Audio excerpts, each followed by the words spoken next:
নাই মই উইথড্ৰ কৰিছোঁ মই প্ৰথম দিনাখনে উইথড্ৰ কৰিছিলোঁ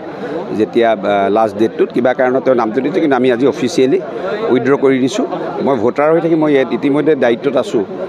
লখিমপুৰ ক্ৰীড়া সন্থাৰ সভাপতি হৈ আছোঁ এথলেটিক্সৰ ভাইচ প্ৰেছিডেণ্ট হৈ আছোঁ গতিকে কালিলৈ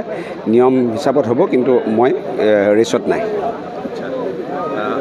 কেনেধৰণৰ এই কমিটি হোৱাটো বিচাৰে আৰু কেনেধৰণৰ কাম কাজ কৰা বিচাৰে সকলোৱে যেনেকৈ বিচাৰে মই বিচৰাৰ ওপৰত কমিটি হ'ব যাতে চবেই বিচৰাৰ মতে হ'ব আৰু আমাৰ সন্মানীয় কেন্দ্ৰীয় মন্ত্ৰী সৰ্বানন্দ সোণোৱাল ডাঙৰীয়া বিনা প্ৰতিদ্বন্দ্বিতাৰে তেওঁ নিৰ্বাচিত হৈছে গতিকে তেওঁৰ মন্তব্যটোৱে মুখ্য ভূমিকা পালন কৰিব গতিকে ভালকৈ হৈ যাব গোটেইখিনি নাই মই উইথড্ৰ কৰিছোঁ মই প্ৰথম দিনাখনে উইথড্ৰ কৰিছিলোঁ যেতিয়া লাষ্ট ডেটটোত কিবা কাৰণত তেওঁৰ নামটো দিছে কিন্তু আমি আজি অফিচিয়েলি উইথড্ৰ কৰি দিছোঁ মই ভোটাৰ হৈ থাকি মই ইতিমধ্যে দায়িত্বত আছোঁ লখিমপুৰ ক্ৰীড়া সন্থাৰ সভাপতি হৈ আছোঁ এথলেটিক্সৰ ভাইচ প্ৰেছিডেণ্ট হৈ আছোঁ গতিকে কালিলৈ নিয়ম হিচাপত হ'ব কিন্তু মই ৰেচত নাই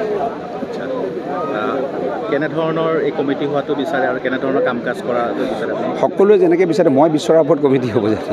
চবেই বিচৰাৰ মতে হ'ব আৰু আমাৰ সন্মানীয় কেন্দ্ৰীয় মন্ত্ৰী সৰ্বানন্দ সোণোৱাল ডাঙৰীয়া বিনা প্ৰতিদ্বন্দ্বিতাৰে তেওঁ নিৰ্বাচিত হৈছে গতিকে তেওঁৰ মন্তব্যটোৱে মুখ্য ভূমিকা পালন কৰিব গতিকে ভালকৈ হৈ যাব গোটেইখিনি